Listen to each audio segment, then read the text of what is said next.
కేంద్ర మంత్రిగా వాస్తవానికి ఈరోజు ప్రధానమంత్రి గారితో హర్యానా హిసార్లో ఒక కొత్త నూతన ఎయిర్పోర్ట్ ఫౌండేషన్ కార్యక్రమం ఈరోజు ఉంది. నేను అక్కడే ఉండాలి.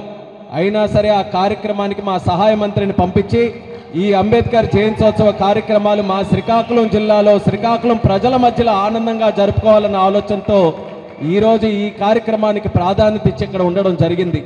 మిమ్మల్ని అందరినీ చూస్తుంటే కార్యక్రమం జరుగుతున్నటువంటి విధానం చూస్తే ఎంతో ఆనందంగా ఉంది. దళితులు కానీ వెనుకబడినటువంటి వర్గాలు స్వేచ్ఛతో ధైర్యంతో ఆనందంతో ఈరోజు ఈ కూటమి ప్రభుత్వంలో ముందుకు నడుస్తున్నారనంటే అంతకంటే ఆశీర్వాదం ఈ కూటమి ప్రభుత్వానికి మరొకటి ఉండదన్నది కూడా ఈ సందర్భంగా తెలియజేసుకుంటున్నాను.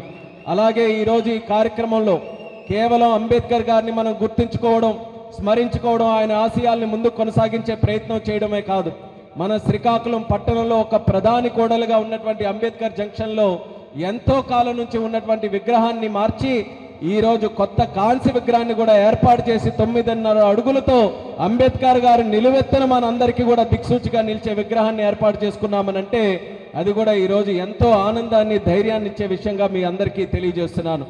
ఈరోజు ఈ యొక్క విగ్రహంతో పాటు మొన్ననే ఏప్రిల్ 5వ తేదీన మనం బాబు జగజీవన్ రామ్ గారి తాలూకా విగ్రహాన్ని కూడా కొత్త విగ్రహాన్ని కాంస్య విగ్రహాన్ని పెట్టాం. అయితే ఇక్కడ ఉన్నటువంటి ప్రజానికానికి అందరికీ తెలియజేసేది ప్రభుత్వం తరపున ఒక ప్రయత్నం చేస్తున్నాం. విగ్రహాలు మార్చాలి, ఆ విగ్రహాలకి ఒక కొత్త రూపం తీసుకొని రావాలి, వాటికి ఒక ప్రాధాన్యత తీసుకొని రావాలి. మనం ఆ వ్యక్తులకి వాళ్ళ తాలూకా జీవితానికి ఇచ్చే గౌరవం మనం పెట్టే విగ్రహాల్లో అందించాలని అనుకుని ఈ కార్యక్రమాలు చేశాం. కానీ వాస్తవానికి మార్పు రావాల్సింది కేవలం విగ్రహాల్లోనే కాదు, ప్రజల్లో మార్పు రావాలి. మనం అందరం కూడా చేసే విధానంలో చూసే విధానంలో కూడా మార్పు తీసుకొని వచ్చి ఆ మహనీయులు ఏ రకంగా ఈ భారతదేశాన్ని తయారు చేయాలని వాళ్ళ జీవితాలు త్యాగం చేశారో అదే రకమైనటువంటి మార్గంలో మనం అందరం కూడా నడిచినప్పుడే వాళ్ళకి అసలు సిసలైనటువంటి నివాళులు అర్పించిన వాళ్ళం అవుతామని ఇక్కడ ఉన్నటువంటి ప్రజలందరికీ తెలియజేస్తున్నాను. అంబేద్కర్ గారి తాలూకా చరిత్ర రకరకాలుగా పెద్దలందరూ కూడా చెప్పారు. ఆయన తాలూకా జీవితం ఒక్కసారి చదివితే కళ్ళంట కన్నీళ్ళు కానీ మనకు కలిగే ఆవేదన కానీ గుండెల్లో ఉన్నటువంటి బాధ తట్టుకోలేనటువంటిది. అటువంటిది ఒక మనిషి అంత వివక్షతకి అంత అంటరానితనానికి అంత అవమానానికి ఎవరైనా గురయ్యారా అని మనమే ఒక్కసారి చెల్లించిపోతాం. ఈ రోజు ఉన్నటువంటి కష్టాలు కాదు, ఆ రోజుల్లో ఎన్నో రకాలైనటువంటి సమాజం లేనటువంటి కష్టాలు ఆయన అనుభవించినా ఆయన తాలూకా కసి, ఆయన ఎన్ని రకాలుగా వివక్షతకు గురైనా సరే ఆయన మనసులో మాత్రం ఎక్కడా కక్ష కానీ పగ కానీ ద్వేషం కానీ ఎక్కడా పెట్టుకోకుండా సమాజంలో ఆయన కనబడినటువంటి సమస్యలన్నిటి మీద కూడా పోరాటం చేయాలనంటే ఆ మార్పుకి నేను కూడా ఒక కారణం కావాలని ఆయన విద్యను అభ్యసించి 9 డిగ్రీలు ప్రపంచంలోనే ఎవరు సాధించలేరేమో 9 డిగ్రీలు సాధించినటువంటి ఏకైక వ్యక్తి డాక్టర్ బాబాసాహెబ్ అంబేద్కర్ గారని తెలియజేస్తున్నాను. కేవలం మన దేశంలోనే చదవడం కాదు, న్యూయార్క్ కొలంబియా యూనివర్సిటీలో ప్రపంచంలోనే అతి పెద్దదైనటువంటి యూనివర్సిటీ, అటువంటి యూనివర్సిటీ కూడా వెళ్ళి చక్కగా చదువుకొని ప్రథమ భారతీయుడిగా ప్రవాస భారతీయుడిగా ఎకనామిక్స్లో డాక్టరేట్ సంపాదించుకున్నటువంటి వ్యక్తి అంబేద్కర్ గారు అనేది కూడా తెలియజేస్తున్నాను. ఆయన రాజకీయవేత్త, సమాజ సంస్కర్త, సంఘ సంస్కర్త, ఆర్థికవేత్త, మనం అందరం కూడా పూజించుకునేటటువంటి భారత రాజ్యాంగ నిర్మాత డాక్టర్ బాబాసాహెబ్ అంబేద్కర్ గారు. ఈ రోజుకి కూడా 140 కోట్ల మంది భారతీయులు అందరూ కూడా ఎక్కడ ఏ వివక్షత జరిగినా ఏ ఇబ్బంది వచ్చినా న్యాయం కోసం అయినా చట్టం కోసం పోరాటం చేసినా మొట్టమొదటగా ఆయనకి అయ్యే గీత కానీ బైబిల్ కానీ ఖురాన్ కానీ ఏదైనా ఉందనంటే అది మన భారత రాజ్యాంగం అనేది గర్వంగా ఈ రోజు వరకు మనం అందరం కూడా చెప్పుకుంటున్నాం. ఎవరికైనా సరే ఈ రాజ్యాంగం వివక్షత చూపించిందా? ఇన్ని సంవత్సరాలైంది, 75 సంవత్సరాలు దాటి అవుతుంది రాజ్యాంగం పెట్టి. ఏ ఒక్కరైనా సరే ఈ 75 సంవత్సరాల్లో ఈ రాజ్యాంగం నాకు అన్యాయం చేసిందన్నటువంటి మాట ఏ కోట్లాది జనంలో ఒక్క భారతీయుడైనా చెప్పాడని సందర్భంగా తెలియజేస్తున్నాను. 1950లో భారతదేశం తాలూకా జనాభా 30 కోట్ల మంది. ఆ రోజు ఉన్నటువంటి సమస్యలు వేరు, ఆ రోజు ఉన్నటువంటి భారతదేశం వేరు, ఆ రోజు భారతదేశంకు ఉన్నటువంటి భూగోళ సమస్యలు అన్నిటి కూడా వేరు. కానీ ఆ రోజుల్లోనే ఆయన అన్ని రకాలుగా ఆలోచించి దూరదృష్టితో అందరితో కూడా సమాయుక్తమై మన గ్రౌండ్ లెవెల్లో ఉన్నటువంటి సమస్యలు కూడా దృష్టిలో పెట్టుకొని ఒక రాజ్యాంగం రచిస్తే 75 సంవత్సరాల తర్వాత కూడా అదే రాజ్యాంగాన్ని పూజించుకుంటూ మనం నడుస్తున్నామనంటే ఎంత దూరదృష్టితో ఎంత ఆలోచనతో ఆ రోజు ఆ రాజ్యాంగాన్ని రచించుంటారో ఒక్కసారి మనం అందరం కూడా ఆలోచించాలి. అంత గొప్ప వ్యక్తి ఈరోజు భారతదేశంలో ఏ పట్టణం వెళ్ళినా, ఏ ఊరు వెళ్ళినా, ఏ వాడకి వెళ్ళినా ఖచ్చితంగా కనబడేటటువంటి ఒకే ఒక్క నిలువెత్తు విగ్రహం మన డాక్టర్ బాబాసాహెబ్ భీమ్రావ్ గారి అంబేద్కర్ గారి తాలూకా విగ్రహం. ఆ రకంగా మన తాలూకా భారతీయులు అందరూ కూడా కొనియాడుతూ, పూజిస్తూ, స్మరించుకుంటూ నిరంతరం ఆయన స్ఫూర్తితో మనం అందరం ముందుకు నలుస్తున్నాం. అటువంటి అంబేద్కర్ గారు ఒక వ్యక్తి కాదు. అంబేద్కర్ గారు అంటే ఒక ఆశయం, ఒక ఆలోచన, ఒక ఆశ మన అందరికీ కూడా ఆయన రచించినటువంటి రాజ్యాంగంలో ఉన్నటువంటి అక్షరాల ద్వారా ఒక ఆయుధం అన్నది కూడా ఇక్కడ ఉన్నటువంటి ప్రజలందరికీ తెలియజేస్తున్నారు. ఆయన ఏ రకంగా ఎన్ని రకాల వివక్షతకు గురైనా సరే ఎడ్యుకేషన్ మీద దృష్టి పెట్టి ఎడ్యుకేషన్తోనే మార్పు తీసుకొని రావాలని ఒక నిర్ణయం తీసుకుంటూ ఎలా ఒక చదువుకున్న వ్యక్తిగా ఎదిగారో మన పిల్లలకి కూడా అదే రకమైనటువంటి స్ఫూర్తితో మనం ముందుకు నడిపించాలి.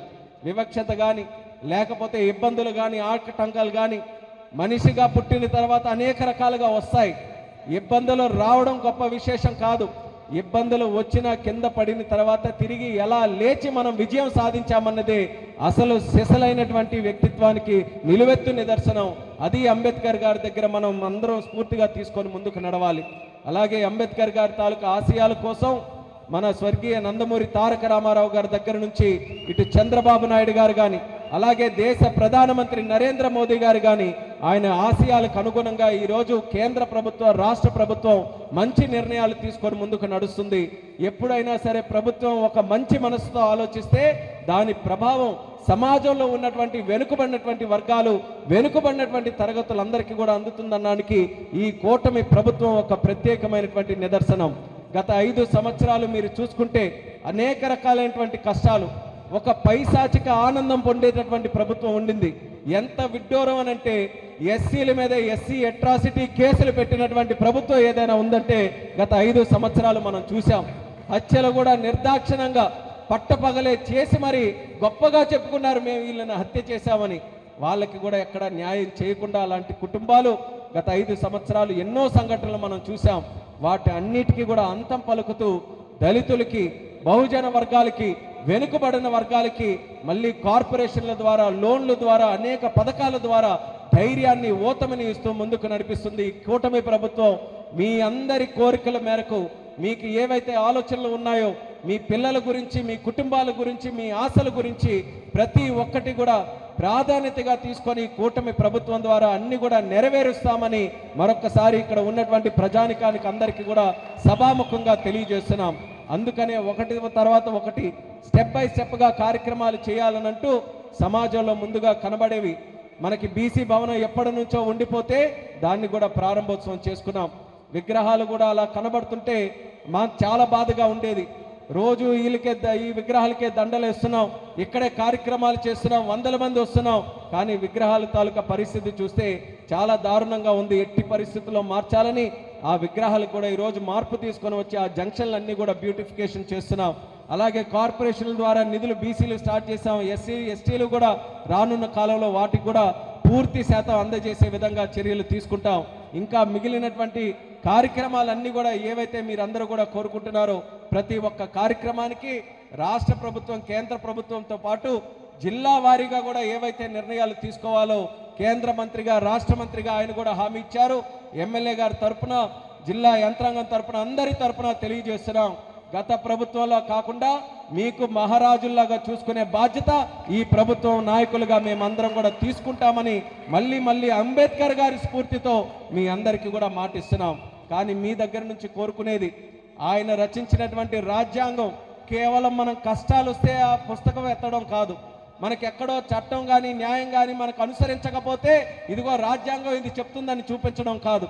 నిత్యం పొద్దున్న లేస్తున్న రాత్రి వరకు కూడా మనం చేసే ప్రతి కార్యక్రమంలో కూడా రాజ్యాంగం ఉట్టిపడేలా మనం అన్ని కార్యక్రమాలు కూడా చేయాలి. మనం చదువుకున్న, ఒక ఉద్యోగం చేసిన, ఒక సమాజంలో ఏ రెస్పాన్సిబుల్ కార్యక్రమం చేసినా సరే రాజ్యాంగానికి అనుగుణంగా ప్రజాస్వామ్య స్ఫూర్తితో అంబేద్కర్ గారి ఆశయాలకు అనుగుణంగా మనం నడుచుకున్నప్పుడే ఈ భారతదేశం మరింత ఉజ్వలమైనటువంటి భవిష్యత్తుతో ప్రపంచంలోనే ఒక ఉన్నతమైనటువంటి దేశంగా తయారవుతుందని మీ అందరికీ కూడా తెలియజేస్తున్నాను. అంత పెద్ద రాజ్యాంగం నేటి వరకు ఏ దేశం కూడా సాహసం చేయలేదు. మన రాజ్యాంగం ఉన్నటువంటి లెంత్ ఏదైతే ఉందో అన్ని దేశాల కంటే పెద్ద రాజ్యాంగం. అంటే అన్ని విషయాలను కూడా పొందుపరిచి మరి భవిష్యత్తులో ఎక్కడ ఎటువంటి ఆలోచనలకి కానీ ఎటువంటి ఇది కానీ తోవ లేకుండా అన్ని రకాలుగా కూడా పొందుపరిచి మన రాజ్యాంగాన్ని చేయడం జరిగింది. అటువంటి మహనీయుడిని మనం నిరంతరం స్ఫూర్తిగా భావిస్తూ ముందుకు నడవాలి. దానికి శ్రీకాకుళం జిల్లా ఎల్లప్పుడూ కూడా ముందడుగు వేస్తూ వెళ్ళాలని మరొకసారి ఇక్కడ విచ్చేసినటువంటి వారందరికీ కూడా తెలియజేసుకుంటున్నాను. మరిన్ని వీడియోస్ కోసం ఛానల్ ని సబ్స్క్రైబ్ చేయండి. లేటెస్ట్ అప్డేట్స్ కోసం వాట్సాప్ ఛానల్ ని ఫాలో అవ్వండి. ఆ లింక్ డిస్క్రిప్షన్ లో ఉంది.